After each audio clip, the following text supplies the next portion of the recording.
Assalamualaikum good people. Welcome back to Ashraf channel. Guys, so hari ni hari Selasa. Astaghfirullahalazim. Tolonglah bagi sama. Okey. Untuk hari Selasa ni kita nak bercerita biasalah local crime. Kita nak imbau kembali beberapa kes berprofil tinggi dekat Malaysia ni. Kalau sebelum ni kita ada cerita pasal Norita Samsudin, kita tahu kes dia sangat dahsyat. And nowadays Acap jumpa lagi satu kes yang di mana time tu 2004 aku pun sekolah lagi, and benda ni terjadilah kepada seorang kanak-kanak wanita yang bernama Nurul Huda. So mungkin ada daripada korang yang dah pernah tengok ataupun pernah baca, tapi kalau yang korang yang tak pernah tahu, ini Acap nak ceritakan. Kita dengar sampai habis. Marah. Tapi tak apalah, kita cerita dulu lagi. Jangan lupa like, subscribe dan juga hit bell notification. Roll it.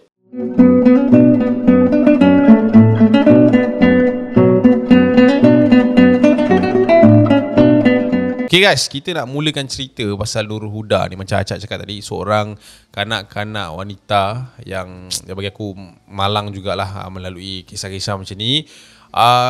Aku bila baca tentang kisah ni, dia jadi geram pun ya, and marah, sedih semua bercampur lah. So aku rasa korang boleh, Acap rasa korang boleh relate lah apa yang Acap akan cerita ni dengan perasaan Acap waktu ni. Alright, so kita nak terus ke biodata si mangsa ni. Nama dia adalah Nurul Huda binti Abdul Ghani yang berusia 10 tahun ketika kejadian ini berlaku pada tahun 2004. So kalau dia hidup lagi, dia tua Acap lah. Dia lagi tua pada Acap lah, sebab dia lahir 1994 kan.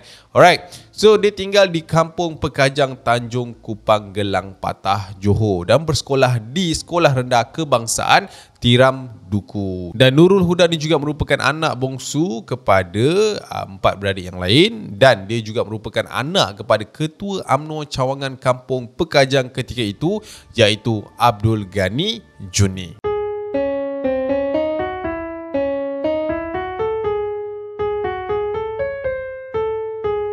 Okay guys, kita cerita tentang kronologi kejadian. Allahu Akbar, kuatkan aku. Bismillahirrahmanirrahim. Okay, pada 17 Januari 2004 di pagi hari, seperti biasa, ibu dan juga bapa Nurul Huda ni keluar pergi mencari rezeki lah. Diorang berdua ni berniaga, and pada hari tersebut si mangsa ni tinggal bersama dengan 2 orang kakaknya dekat rumah. So senang cerita, dia ni ada seorang abang juga. And yalah, biasalah mak bapa pagi-pagi pergi kerja, tinggalkan adik-beradik, boleh jaga sama sendiri, isyak ada kan. So tak ada apa-apa yang pelik lah dekat situ. Alright, so sekitar pukul 9 pagi, kakak-kakak Nurul Huda ni katanya pada waktu itu bercadang untuk memasak pada pagi itu, untuk persiapan makanan tengah hari mereka lah. Dan dalam masa yang sama juga, ketika mereka mahu masak, mereka dapati bahawa beberapa sumber, bahan untuk diorang masak telah pun habis, antaranya telur dan juga ikan. So bila dia tengok benda tu dah habis, tak boleh nak masak lah. So lepas tu dia teruslah minta tolong adiknya si Nurul Huda tu untuk pergi beli barang dapur yang habis tersebut. Sebabkan si Nurul Huda ni guys sebenarnya sudah biasa keluar pergi beli barang, sebab antara jarak rumah dan juga kedai dia tak adalah jauh sangat, dalam sekitar 500 meter lebih kurang macam tu. So benda ni agak lazim sebenarnya dalam keluarga tu lah. So that's why dia tak risau untuk lepaskan adik dia pergi kedai beli barang macam tu lah. Alright, so lepas dia dapat arahan daripada akak dia, tanpa berlengah lah senang cerita, Nurul Huda ni pun pergi ke kedai tersebut dengan menunggang basikalnya. Alright, so lepas dia dah gerak, akak dia pun tunggu dekat rumah sambil nak masak yang lain apa semua. Tapi guys, apa yang memelikkan kat sini, setelah setengah jam, kakak-kakak Nurul Huda mula risau kerana adik je masih lagi tidak pulang ke rumah. Dan ini bukanlah perangai adik dia yang suka melencong ke, wakimah apa ke. Biasanya kedai tu 10 minit, paling kuat pun 15 minit, 10 minit lah. 10 minit tu paling lama lah yang adik dia kalau pergi kedai beli barang and patah balik ke rumah lah. So bila adik dia tak sampai-sampai rumah, diorang ni mula risau, dan diorang berdua mula keluar daripada rumah untuk mencari si Nurul Huda ni di kawasan kedai. Dan Sampai je dia dekat kedai, dia tengok Nurul Huda tak ada. And bila dia tanyakan kepada owner kedai kata dia tak nampak pun Nurul Huda. So bila keadaan macam tu jadi, dia jadi macam panik lah. So kakak-kakak dia ni pun memutuskan untuk mencari si Nurul Huda ni di kawasan kampung mereka. Alright. Diorang pun adalah minta tolong kepada jiran-jiran yang terdekat untuk cari adik dia lah. Tapi dalam usaha itu mereka mencari, tetap masih lagi tidak jumpa. Sampailah pada pukul 12.45 tengah hari, Amir iaitu abang sulung kepada Nurul Huda membuat keputusan untuk melaporkan kes kehilangan adiknya di Balai Polis Tanjung Kupang. Lepas tu pihak polis pun mulalah dapat laporan dan mereka mulakan rondaan di sekitar kawasan kampung tersebut. Okey, so bila polis dah sampai, waktu tu polis pergi check lah keadaan jalan, kat mana Nurul ni akan lalu, daripada rumah pergi ke kedai kan, kalau daripada kedai patah balik macam mana. So polis pun ada syak dekat satu tempat ni, which is kalau korang nak tahu, di antara rumah Nurul dengan kedai tersebut terdapat satu stesen TNB yang baru dibina di kawasan kampung itu. Alright. So waktu tu bila polis dah nampak stesen TNB tu, dia pun pergilah ke arah situ, dan bila dia sampai ke depan stesen TNB tu dijaga oleh seorang pengawal keselamatan. So pihak polis pun bertanyakanlah tentang Nurul kepada pengawal keselamatan tersebut, dan pengawal tersebut mengenalkan diri dia sebagai Abbas Danus Baksan. Waktu itulah, tapi nama dia Abbas je lah kat sini. Itu info tambahan lah. Alright. Bila dia dah tanya apa semua, pengawal tu kata dia kata dia tak nampak. Dia macam, awak nampak Nurul Huda? Tak ada. Tak ada pun nampak budak-budak lalu naik basikal. Tak ada. Dia kata macam tu lah. And bila dalam keadaan macam tu, polis pun nampak macam, polis biasalah, dia orang punya sense ni power gila kan. Dia nampak macam pengawal keselamatan tu tersebut seolah-olah tidak mahu beri kerjasama dan cuba mengelak daripada setiap pertanyaan yang diberi oleh pihak polis, serta dia juga menghalang mereka dari memasuki kawasan tersebut. Okey. So bila polis ni kata dia nak masuk ni, nak check apa semua sebab dia dah nampak orang ni dah lain kan, Abbas ni cakap kalau nak masuk sini kena ada prosedur dia, kena ada permohonan, kena ada surat menyurat dan sebagainya. So waktu tu polis pun macam, saya polis, saya nak check je, buat pemantauan kan, apa masalah dia, kata macam tu. Tapi Abbas ni masih lagi menghalang. Dia macam menegakkan lah yang korang tak boleh masuk dekat dalam ni tanpa apa-apa urusan rasmi, dia kata macam tu. Alright.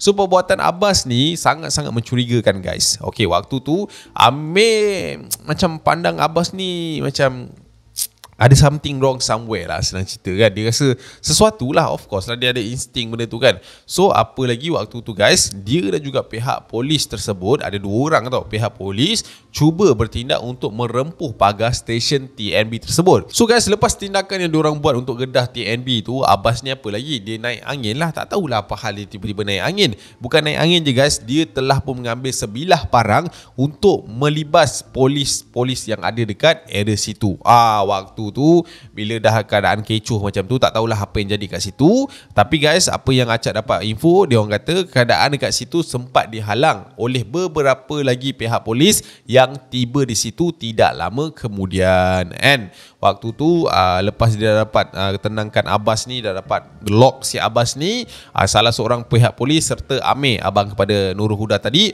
terus masuk ke dalam stesen TNB tersebut untuk memeriksa kawasan yang ada dekat sekitar situlah. Selepas dia dah masuk guys, ada satu perkara yang memeranjatkan mereka berdua, which is apa? Amir dia pergi kat area tandas TNB tu. Bila dia buka pintu tandas TNB tu, dia nampak dengan mata dia sendiri adiknya Nurul Huda sedang tersandar dalam keadaan lemah dan dalam keadaan mencangkung serta tidak berpakaian. Waktu tu guys, keadaan budak itu juga dikatakan tangannya juga diikat di bahagian dagu dan mulut. Dia disumbat dengan satu kain. Faham tak? Dia macam ni. Macam itulah lebih kurang. Ush, apa nak cakap? Kalau aku jadi abang di kaki aku lembik man. Apa lagi kita nak sebut selain Allahu Akbar? Kan punyalah kejam. punya manusia. So guys, waktu tu Amir tak buang masa, dia terus pergi ke adik dia, dia angkat adik dia pelan-pelan, hati-hati, dan dibaringkan adik dia dekat satu tempat, dan dia tutup bahagian badan adik dia dengan baju dia sendiri guys. Alright, so lepas tu mereka semua terus membawa Nurul keluar daripada tempat itu dan menuju ke klinik kesihatan Gelang Patah Johor untuk mendapatkan rawatan kecemasan. Pada pukul 1.30 tengah hari, pegawai klinik telah pun mengesahkan bahawa Nurul Huda telah pun meninggal dunia ketika mendapatkan rawatan. Ya, macam tu je.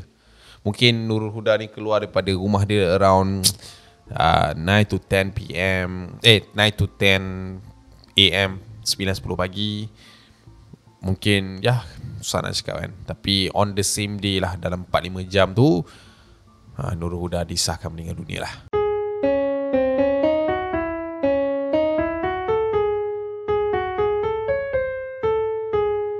Okay guys, kita go through untuk soal siasat dia lah, hasil dia lah kat situ macam mana. Okay guys, selepas Nurul Huda disahkan meninggal dunia, hasil rawatan ataupun hasil siasatan di klinik tersebut, mereka dapati bahawa Nurul sebenarnya mendapat rawatan yang sedikit lambat yang menyebabkan dia meninggal dunia. Dan difahamkan juga hasil daripada rawatan, diorang dapati bahawa Nurul Huda ni telah pun dirogol dan diliwat berkali-kali guys. And another thing juga, mulut dan juga lidah Nurul ada beberapa kesan lebam. Kemaluan Nurul juga didapati terkoyak dan duburnya tercedera, serta terdapat satu cecair yang tidak berwarna di dalam kemaluan Nurul Huda. Tapi diorang kata yang itu bukan sperm.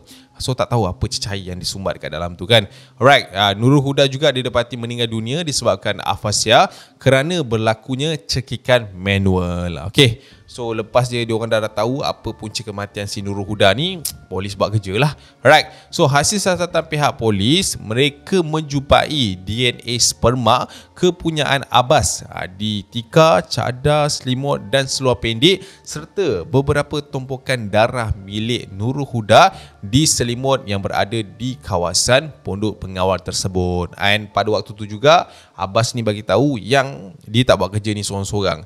Dia kata ada lagi 2 orang suspek yang terlibat sama dengan si Abbas Danus Baksan ni, yang juga merupakan seorang lelaki yang berasal daripada Kelantan, dan dia kata dalam tu ada 2 orang lagi yang join aku, which is dia kata nama seorang tu Jojo and satu lagi namanya Ngengel, tak tahulah. Tapi dua-dua ni dia orang kata dia juga merupakan pengawal keselamatan di stesen TNB tersebut. Senang cerita, 3-3 ni pengawal lah. Alright, so si suspek Abbas ni, kalau korang nak tahulah, dia ni ada beberapa rekod jenayah lampau.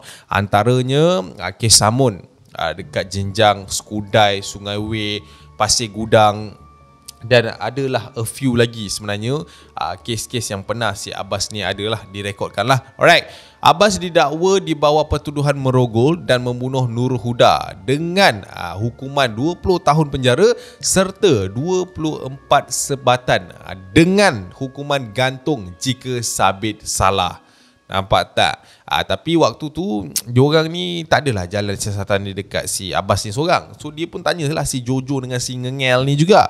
Tapi selepas soal siasat berlaku antara mereka berdua ni, Jojo dan juga Ngengel ni dibebaskan kerana kekurangan bahan bukti pada waktu itulah. And pada tanggal 17 Januari 2004, Abbas telah pun mengaku bersalah kerana merogol dan meliwat Nurul Huda. Tapi guys, waktu tu dia juga menafikan tuduhan membunuh dan dia dilepaskan daripada hukuman gantung sampai mati. Kat sini Acap pun tak clear sangat macam mana dia boleh terlepas hukuman gantung sampai mati tu, sebab dia kata aku rogol je. Aku rogol, aku liwat, tapi bunuh bukan aku. Dia kata macam tu lah. And dia pun bagi tahu mahkamah yang bunuh tu adalah 2 orang yang dah dilepaskan tu lah. Alright, so lepas dibicara, mahkamah hanya menjatuhkan hukuman maksimum penjara 20 tahun dan 24 sebatan sahaja pada waktu tu lah. So 2004 tu dah jatuh hukuman, so dah settle lah 20 tahun penjara, 24 sabatan. So dia pun kenalah lalui benda Allah tu. Senang cerita macam tu lah. Tapi guys, pada tahun 2008, hukuman sebatan dia juga dilepaskan atas faktor usia, kerana waktu tu dia dah umur 52 tahun. Aku tak faham sangat law dia macam mana, tapi itulah dia punya hukuman sebat tu dihapuskan sebab umur dia dah 52. Lepas 4 tahun dia dekat dalam penjara tu. So kat sini dia ada here and there lah. Sebab waktu tu dia orang kata tak ada bahan bukti yang kukuh, kerana waktu juru gambar yang ngambil gambar dekat crime scene tu, dia kata kamera dia rosak. Tiba-tiba tak berfungsi. So senang cerita, si Abbas ni dia terlepas lah hukuman gantung, hukuman sebat 24 tu tadi lah. Yang dia kena lalui hanyalah hukuman penjara 20 tahun. Tahu lah, aku rasa macam tak ngam lah kan. Macam boleh lepas gitu je kan. Sebab kan saya dah tua ni, so saya tak boleh kena sebat. Dan buat tak ingat. Uish. Tapi kan, lepas Acap dah cerita semua benda ni, Acap baru perasan dia masuk penjara tahun 2004. Dan dia dijatuhkan hukuman 2008, which is 20 tahun. So dia dah masuk 2004. 2004 tu dia dah start kira lah kan. Kalau 20 tahun tambah 2004, so maknanya dia akan dibebaskan pada tahun 2024. Kita sekarang dah 22 tahun, 2022. So maksud dia, masa dia keluar tu nanti umur dia dah 70 lebih lah. Okay. So guys, itulah dia cerita yang aku nak ceritakan pasal Nurul Huda. Tragis, kejam, tak berhati perut. Macam mana boleh terfikir nak buat benda tu kan? Budak tu pedofil lah. Okay guys, so korang yang mana ada anak-anak gegel tu, harapnya yalah, kita awasi lah dengan cara yang baik. Kita bukan nak benda-benda macam ni jadi, tapi kalau boleh kita elakkan lah daripada terjadi. Alright, sebab kita tak tahu manusia ni macam mana kan. Kalau dah bertuhankan nafsu, semua benda boleh jadi kan. So itulah dia guys, kita jumpa di video akan datang. I see you and I see you. Wacau lu. Assalamualaikum. Al-Fatihah untuk Nurul Huda. Al-Fatihah. Bismillahirrahmanirrahim.